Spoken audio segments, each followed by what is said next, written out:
जय हिंद स्टूडेंट्स। मैं डॉक्टर संजय कुमार आप सभी लोगों का अपने YouTube चैनल यथार्थ क्लासेस पे बहुत बहुत स्वागत करता हूं। तो स्टूडेंट्स, हम लोगों ने पिछले क्लास में पढ़ा हुआ था कि जो रिस्पायरेशन है वो कितने स्टेप्स में हो रहा है। तो हमने उसमें से देखा था जो फर्स्ट स्टेप है, क्योंकि ये रिस्पायरेशन 3 स्टेप में कंप्लीट होता है। पहला है ब्रीदिंग, यानी गैस को अंदर लेना और बाहर निकालना, ये हो गया।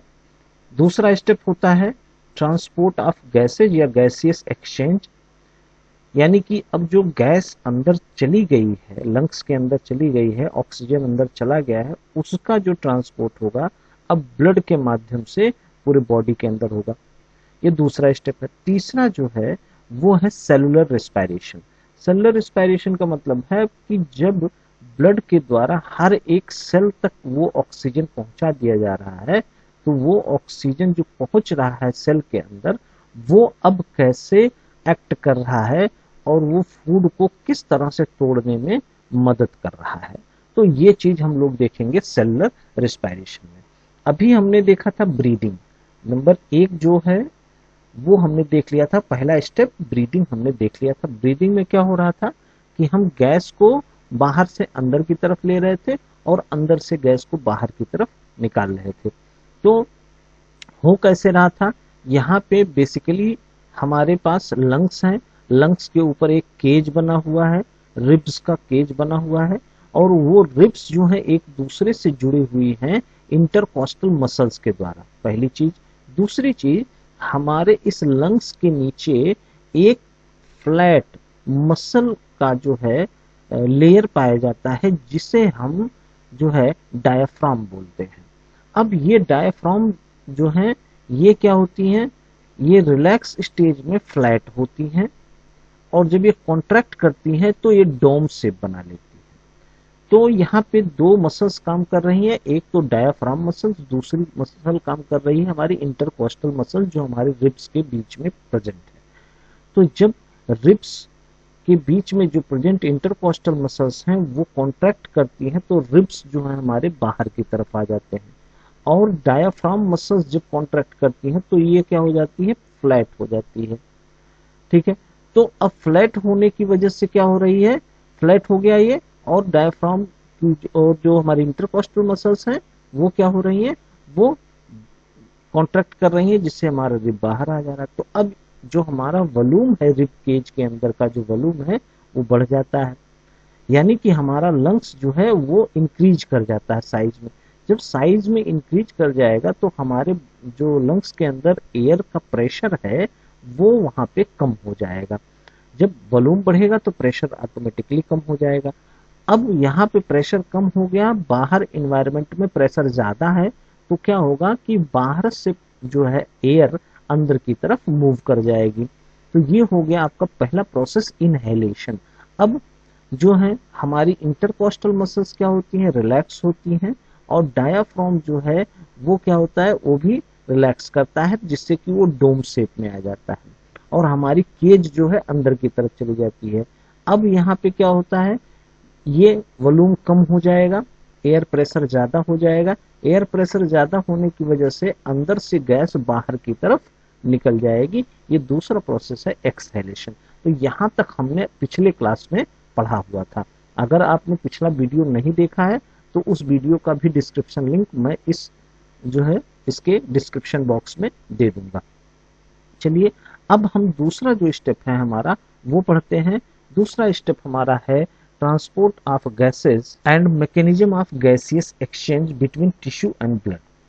तो इसमें जो हमारा पहला जो लाइन है वो कह रहा है कि air enters into lungs through nostril, trachea and then bronchi.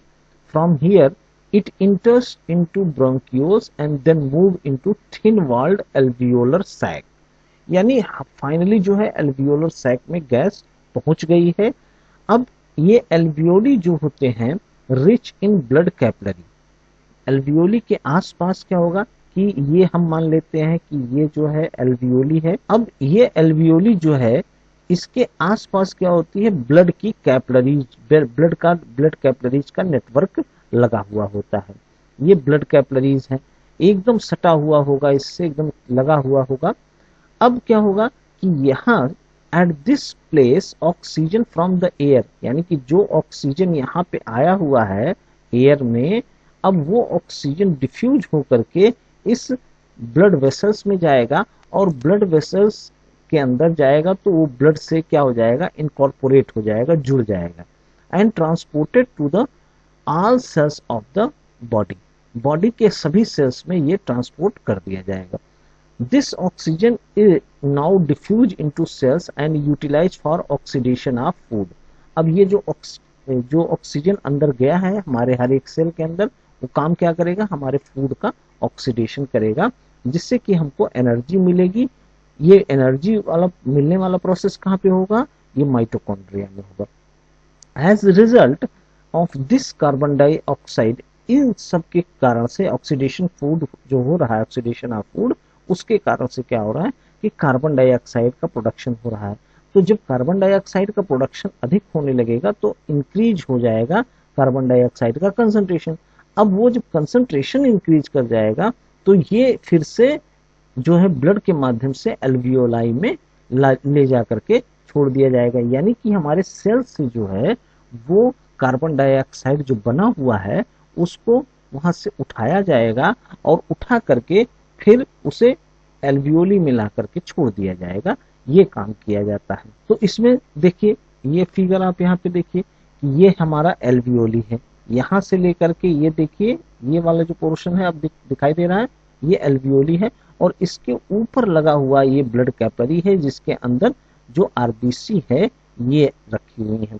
अब यहाँ पे जो ब्लड आ रहा है बाहर से अंदर की तरफ, यानी कि हमारे लंग्स में पहुंचा है, तो लंग्स के एल्वियोली में पहुंचा है, इसमें ऑक्सीजन का कंसंट्रेशन क्या होगा, यहाँ पे ऑक्सीजन का कंसंट्रेशन हाई होगा, ऑक्सीजन का कंसंट्रेशन हाई होगा, और हमारे ब्लड में जो ब्लड आ रही है हमारे बॉडी से, वहां पे क्या होगा, वहां पे ऑक्सीजन का कंसंट्रेशन कम होगा। क्यों कम होगा, क्योंकि वो हमारे बॉडी से होकर के आ रही है।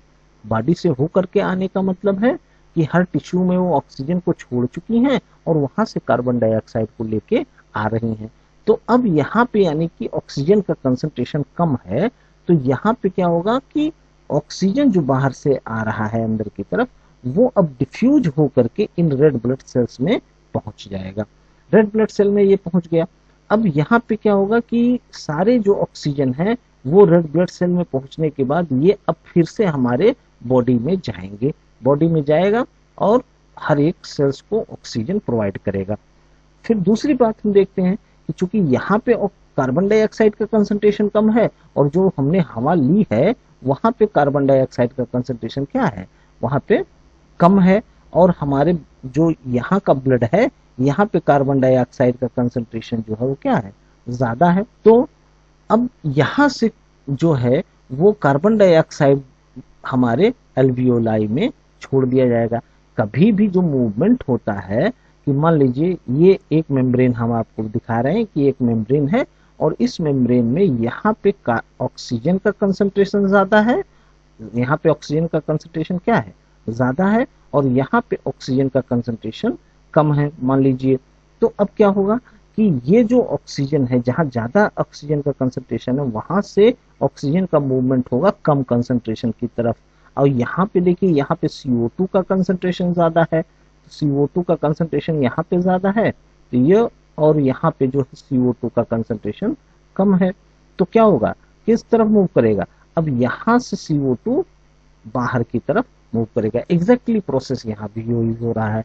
अब यानी कार्बन डाइऑक्साइड जो है वो एल्वियोलाई में छोड़ दी गई है, तो जब हम एक्सहेलेशन करेंगे यानी एक्सपायरेशन करेंगे तो उसके माध्यम से कार्बन डाइऑक्साइड को बाहर निकाल दिया जाएगा, बाहर निकाल दिया जाएगा। चलिए अब ऑक्सीजन हमारे ब्लड में आ गया है, तो जब ऑक्सीजन हमारे ब्लड में आ गया है तो ये टिश्यू तक भी जाएगा।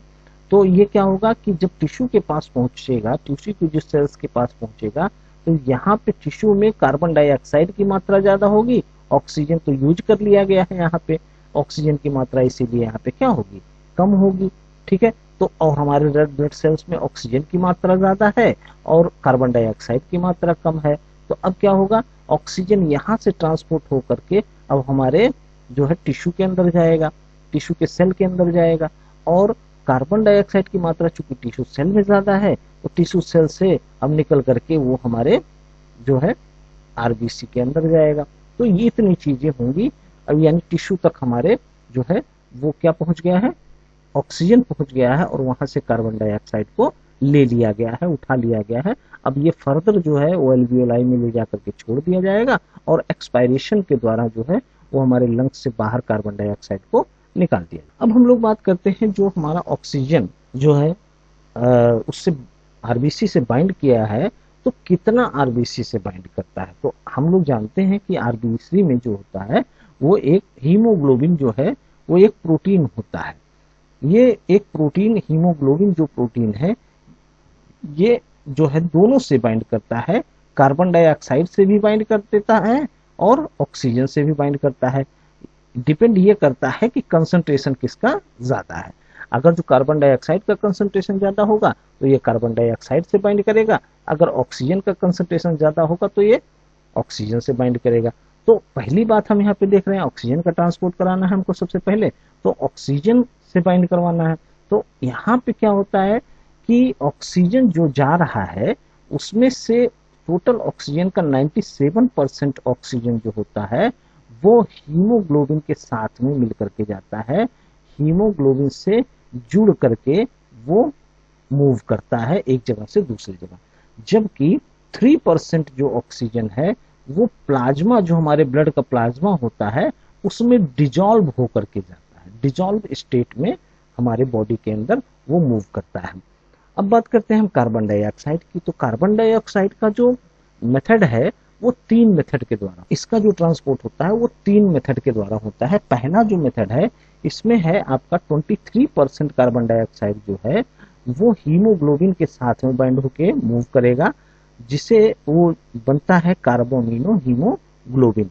जब हीमोग्लोबिन के साथ बन जाएगा तो उसका नाम हो जाएगा कार्बामिनो हीमोग्लोबिन। 23% ऐसे जा रहा है। 70% जो कार्बन डाइऑक्साइड होता है वो बाइकार्बोनेट के फॉर्म में जाता है। कैसे जाएगा, अब आप लोग थोड़ा सा यहाँ पे केमिस्ट्री देख लीजिए। CO2 है, ठीक है, और हम जानते हैं हमारे बॉडी में, हमारे प्लाज्मा में जो है वाटर पाया जाता है, CO2 और H2O। तो अब ये जब CO2 और H2O दोनों मिल जाएंगे तो यहाँ पे क्या हो जाएगा, ये बन जाएगा, यानी ये बाइकार्बोनेट का फॉर्म यहाँ पे बना दिया है।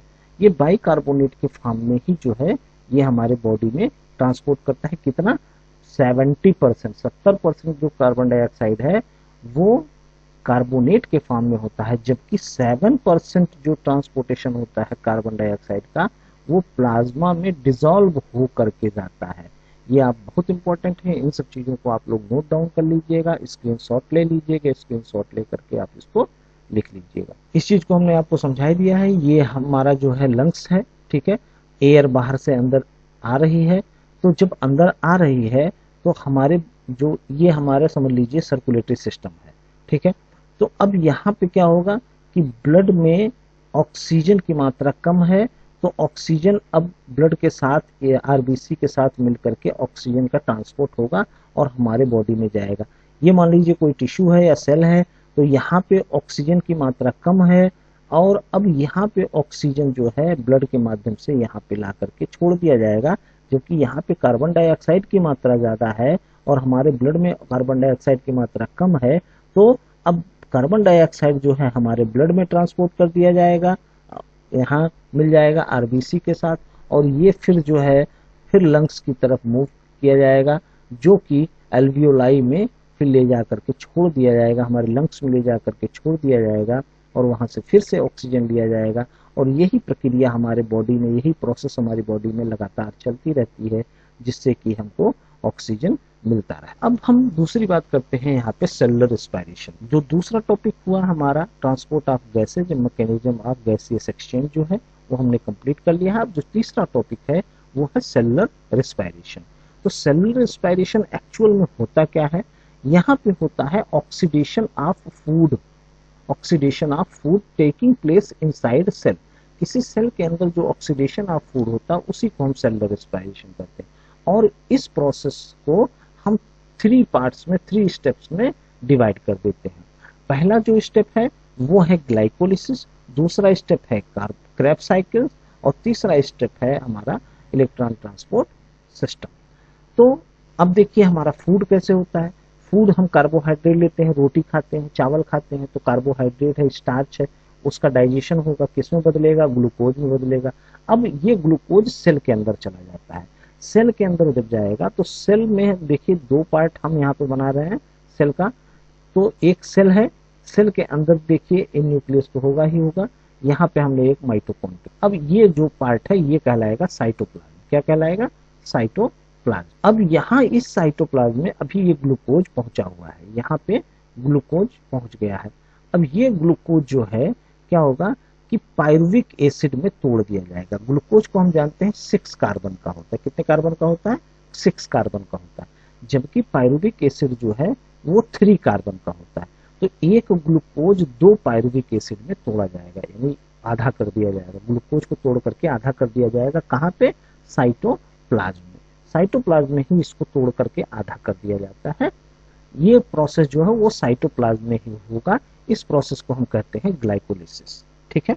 अब ये पायरुविक एसिड जो बना है, अब ये दो तरह से टूट सकता है, या तो एनारोबिक रेस्पिरेशन की तरह के कारण टूट सकता है, या तो फिर एरोबिक रेस्पिरेशन के द्वारा टूट सकता है। तो एनारोबिक रेस्पिरेशन हमने पिछली बार देखा हुआ था। तो एनारोबिक रेस्पिरेशन में या तो एथेनॉल का डेवलपमेंट होगा या तो लैक्टिक एसिड का डेवलपमेंट होगा। तो ये चीजें हमने देख लिया हुआ है। अब हम बात करते हैं एरोबिक रेस्पिरेशन की। तो एरोबिक रेस्पिरेशन में ये जो पायरुविक एसिड है, अब ये जाएगा क्रेब्स साइकिल में, और ये जब क्रेब्स साइकिल में जाएगा तो ये पूरी तरह से CO2 में तोड़ दिया जाएगा। और ये क्रेब्स साइकिल होगा कहाँ पे? ये क्रेब्स साइकिल होगा माइटोकॉन्ड्रिया के अंदर। ये माइटोकॉन्ड्रिया है, इस माइटोकॉन्ड्रिया के अंदर जो है क्रेब्स साइकिल चलेगा और यहीं पे CO2 पूरी तरह से तोड़ दिया जाएगा। क्लियर हो रहा है? तो सबसे पहले जो हम लोग देखेंगे वो देखेंगे यहाँ पे ग्लाइकोलिसिस। क्लियर? तो ग्लाइकोलिसिस जो है इसे हम इम्बेडन मेयरहाफ परनाश पाथवे भी कहते हैं, यानी EMP पाथवे भी इसको हम कहते हैं ग्लाइकोलिसिस को। और ये होगा कहाँ पे? बहुत इंपॉर्टेंट क्वेश्चन है। ये होगा आपका साइटोप्लाज्म ऑफ द सेल। यानी कि ग्लाइकोलिसिस, ग्लाइको का मतलब हो गया आपका ग्लूकोज, ठीक है। लिसिस का मतलब हो जाता है तोड़ना, ठीक है। ग्लूकोज को तोड़ने वाले प्रोसेस को हम क्या कहेंगे? ग्लाइकोलिसिस कहेंगे। इसमें क्या होगा कि इस साइकिल में जो है, ये साइकिल आप लोग जान लीजिए कि ये 10 स्टेप्स में होता है। 10 स्टेप्स में होता है। 10 यहाँ पे रिएक्शन होते हैं, 10 स्टेप्स में ये कंप्लीट होता है, ठीक है। ये इसके बहुत डिटेल में आप लोगों को नहीं जाना है। जब आप लोग 11वीं में भी नहीं इसको पढ़ना होता है पूरा डिटेल में, लेकिन यहाँ 11वीं में आप जाएंगे तो आपको थोड़ा सा डिटेल में इसको बताया जाएगा। तो इन दिस साइकिल, इस साइकिल में क्या होगा? Glucose is converted into pyruvic acid, और in presence of many enzyme and coenzyme, बहुत सारे एंजाइम और कोएंजाइम की मदद से जो है इसको ग्लूकोज को पायरुविक एसिड में बदल दिया जाता है। इस प्रोसेस में, क्योंकि ये साइटोप्लाज्म के अंदर ही हो रहा है, इस प्रोसेस में ऑक्सीजन का कोई रिक्वायरमेंट नहीं होता है, कोई ऑक्सीजन यहाँ पे नहीं लगता है। यहाँ पे एक मॉलिक्यूल ऑफ ग्लूकोज जो है वो बनाता है कितना? 2 मॉलिक्यूल ऑफ पायरुविक एसिड। क्यों बनाता है? ये पायरुविक एसिड 3 कार्बन का है। कितने कार्बन का है? 3 कार्बन का। और ग्लूकोज कितने कार्बन का है? 6 कार्बन का है। तो जब 6 कार्बन वाला एक कंपाउंड टूटेगा तो 2-3 कार्बन वाले कंपाउंड में बनेगा कि नहीं बनेगा भाई? ठीक है, ये बहुत सिंपल है। तो यहाँ पे 2 जो है पायरुविक एसिड का फॉर्मेशन होगा। इस प्रोसेस में क्या होता है कि 4 मॉलिक्यूल ऑफ ATP का बनता है। 4 मॉलिक्यूल ATP के बनते हैं, जबकि इसमें 2 मॉलिक्यूल ATP के खर्च हो जाते हैं इसी स्टेप में। तो अगर जो हम बात करें कि नेट गेन कितना होता है, तो नेट गेन जैसे भाई 4 रुपए आप कमाए और उसमें से 2 रुपया खर्चा कर दिए, तो आपके पास टोटल कितना बचा? तो आपके पास 2 ही रुपए तो बचे। तो उसी तरह से यहाँ पे जो नेट गेन है वो कितना है? 2 ATP का। यानी एक ग्लाइकोलिसिस पाथवे होने में, यानी एक ग्लूकोज मॉलिक्यूल के 2 पायरुविक एसिड मॉलिक्यूल में तोड़ने में हमको 2 ATP का फायदा होता है। तो आज तक के लिए हम इतना ही देखते हैं। जो बाकी के क्रेब्स साइकिल और इलेक्ट्रॉन ट्रांसपोर्ट चेन है हम नेक्स्ट लेक्चर में देखेंगे। अगर मैं उसके लिए भी यहाँ पे लेक्चर बनाऊंगा उसका भी, तो ये बहुत बड़ा वीडियो हो जाएगा, इसलिए हम लोग छोटे छोटे वीडियोज में करके इसको देखेंगे। आपको पूरा वीडियो देखने के लिए बहुत बहुत धन्यवाद। अगर जो अभी तक हमारा चैनल आपने सब्सक्राइब नहीं किया है तो प्लीज इसको सब्सक्राइब कर लीजिए, और आपको ये वीडियो अगर जो अच्छा लगा हो तो प्लीज लाइक का बटन जरूर दबाएं। लाइक, आपका एक लाइक जो है वो हमारे लिए बहुत ज़्यादा मोटिवेशन का काम करता है, बहुत हम लोग मोटिवेट होते हैं। तो लाइक जरूर करें। Thank you very much. जय हिंद, जय भारत।